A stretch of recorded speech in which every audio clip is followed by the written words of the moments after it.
El año 2009 le fue mal a todo el mundo, ¿no? Crecimientos negativos o una reducción muy importante del crecimiento de países que de todos modos, aunque estuvieron arriba de la línea, crecieron prácticamente nada.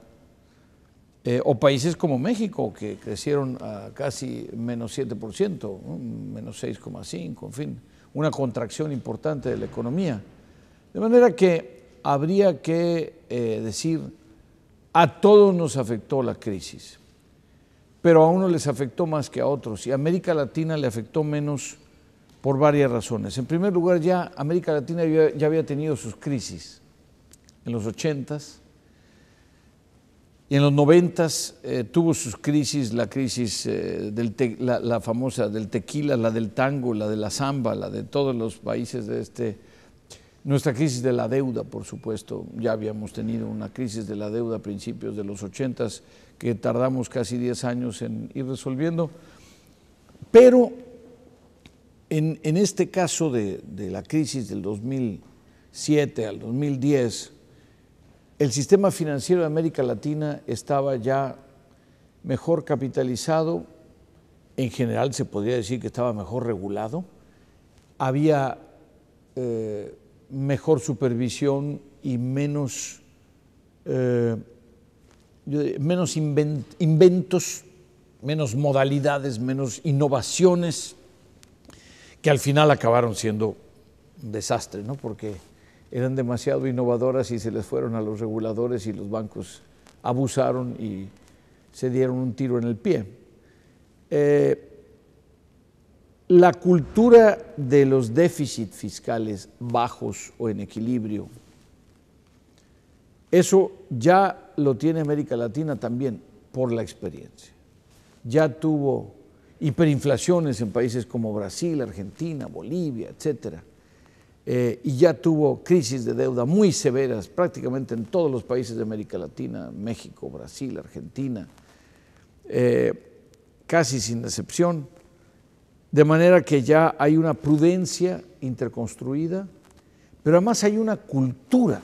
Así es que creo que no es una casualidad que a América Latina le fue mejor en la crisis. En la poscrisis, sin embargo, América Latina tendrá que llevar a cabo todos los cambios y todas las reformas que sean necesarias, porque hay un problema de reformas diferidas o un problema de reformas que cuando las cosas iban bien se decía, bueno, pero ¿para qué si estamos bien? Ahora que hay problemas de desempleo, que hay problemas de presiones fiscales, se dice, no, no es el momento, hay que esperar a que las cosas estén mejor. Pero los que van a ganar en la poscrisis serán los que hayan tomado las reformas y hayan tomado las decisiones y hayan decidido, aunque fuera por reformas impopulares o difíciles de vender. Al final la impopularidad dura unos meses, dura un año, dura 2, pero la crisis dura una generación entera, el impacto. Y entonces América Latina tiene que subirse al carro de las reformas para poder estar a la altura de todos los otros países que, a pesar de que tuvieron crisis más duras, están tomando decisiones de fondo para modernizarse y ser más competitivos.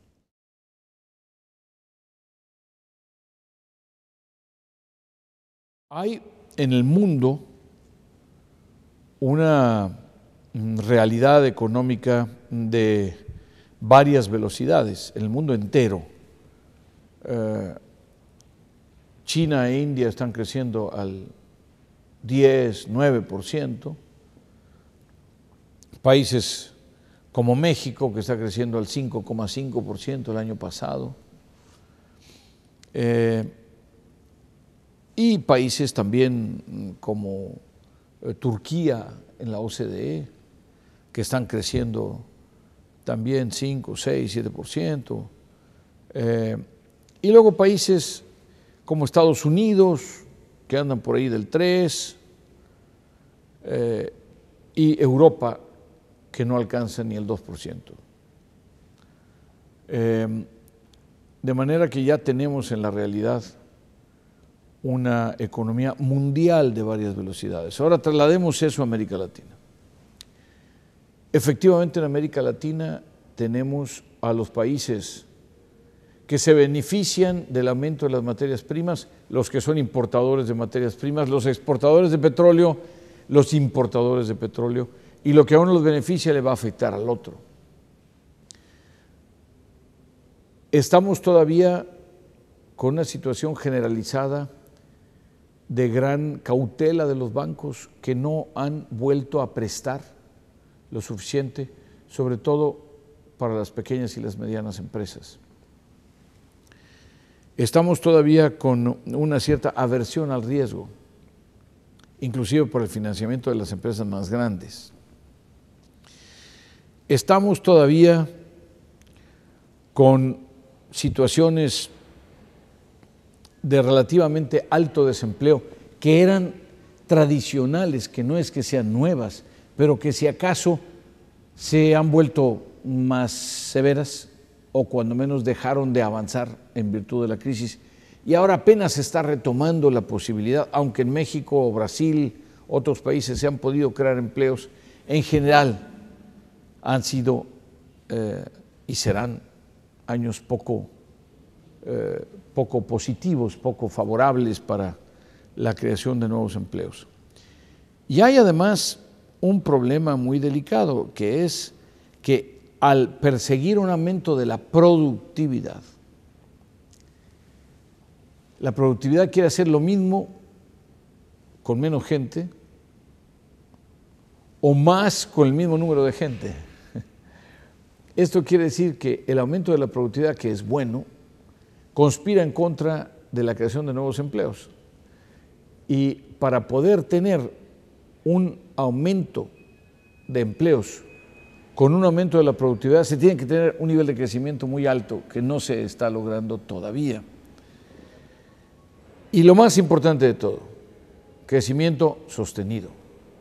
Quiere decir que un crecimiento de 5, 6, 7% un año, si el año que viene va a producir una crisis fiscal o inflación o problemas de balanza de pagos, claramente no es sostenible y por lo tanto hay que buscar esa velocidad de crucero a la cual los países puedan estarse moviendo sin causar problemas en el mediano y en el largo plazo.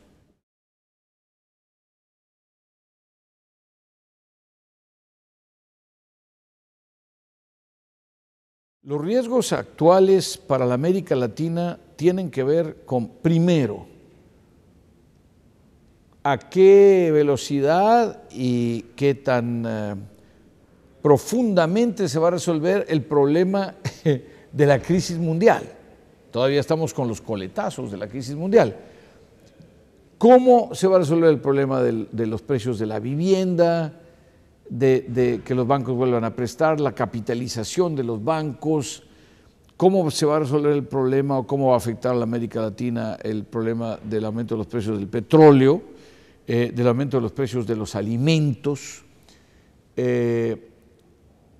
¿Cómo va a afectar a la América Latina la solución o empeoramiento de la crisis, la llamada crisis de la deuda de Europa o de algunos países europeos? ¿Se va a resolver esa deuda o esa crisis o ese problema de manera que sea, yo diría, consistente con la estabilidad de los mercados financieros, o se va a resolver en una forma que cree turbulencias que le afecten a todo el mercado y que afecten las perspectivas económicas generales, que se caigan las bolsas, que aumenten las tasas de interés, que haya devaluaciones de las monedas, etcétera? Todas estas cosas tienen una incidencia en América Latina y América Latina no tiene control prácticamente de ninguna de ellas. ¿Qué puede hacer entonces América Latina? Tiene que fortalecerse internamente a nivel de cada uno de los países y también tener un proceso mayor de integración entre la propia América Latina para que pueda fortalecerse ante la eventualidad, primero, de otra crisis y segundo, de que, como ha sucedido ahora, cuando haya crisis, inclusive ajenas a la región, el impacto que tengan en la región sea menor.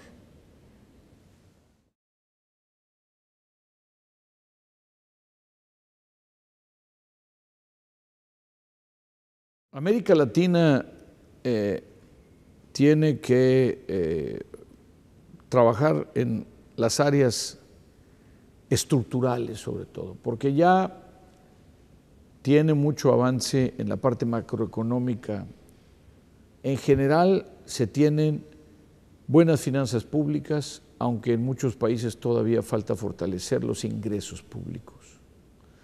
Pero aún en países como México, que tienen ingresos públicos muy bajos, porque si no fuera por el petróleo, México tendría una de las recaudaciones fiscales más bajas del mundo. Pero eso pues, le obliga también a tener gasto público muy bajo. Y se completa con el petróleo y eso ya le permite tener un programa de gasto público medianamente razonable, pero francamente no es posible ni sostenible esta situación. Entonces, yo diría que la parte macroeconómica, por la experiencia, como mencionábamos hace rato, por lo doloroso que resultó abandonar la disciplina fiscal en el pasado, por las crisis de la deuda que ya tuvimos y los años que nos tardamos en recuperar, ya en América Latina ya no queremos más crisis de ese tipo. Pero ahora pasemos a la parte de la competitividad, a la parte de la productividad, a la parte de las exportaciones, a la parte de la generación de los empleos. Para que vayan ahí mejor las cosas, nos tenemos que ir otra vez a los temas de fondo: educación, innovación, investigación y desarrollo, más competencia, más apertura a la inversión extranjera y también más flexible mercado de trabajo, más flexible mercado de productos, que también tiene que ver con más competencia. Los temas de educación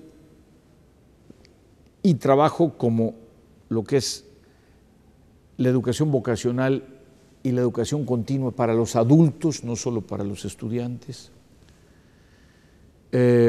y la pertinencia de las cosas que se estudian y se aprenden por parte de los estudiantes, además de sistemas que capturen a la casi totalidad de la población y que permitan, obviamente, tener buena calidad de la educación. Todos estos son grandes retos estructurales, son grandes retos que le van a permitir a los países de la América Latina mantenerse competitivos en un mundo en el cual los países habrán salido, como mencioné varias veces ya en algunas de mis intervenciones públicas y hace un momento, a cuchillada limpia a competir por los mercados en los años futuros.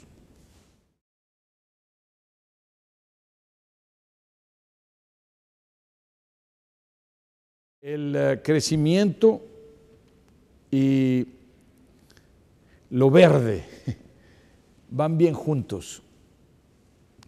El combate al cambio climático es una necesidad, no es una opción. El combate al cambio climático es una obligación que le debemos a nuestros hijos y a nuestros nietos.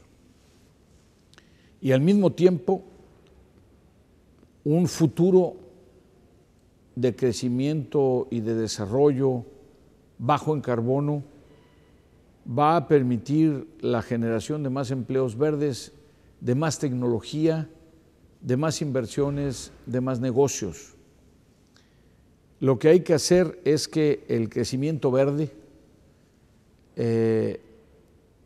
sea un crecimiento que nos conduzca a un consenso social, político, económico, y que se den también las condiciones financieras para poder llevar a cabo los desarrollos tecnológicos que a su vez permitan que aumente la productividad y a su vez permitan que haya generación de empleos y crecimiento en un contexto de bajo carbono y de abatimiento de las emisiones de carbono que tenemos hoy. El crecimiento del futuro será más verde necesariamente. El problema es la velocidad con la que nos podamos trasladar, y también porque el que se mueva primero va a tener unas ventajas de materia tecnológica y de negocios, y el que se mueva primero tendrá, por lo tanto, la ventaja del liderazgo en cuanto a patentes, en cuanto a la explotación de la nueva tecnología, y eso, a su vez, espero que sea un buen ejemplo para que los demás sigan por ese camino.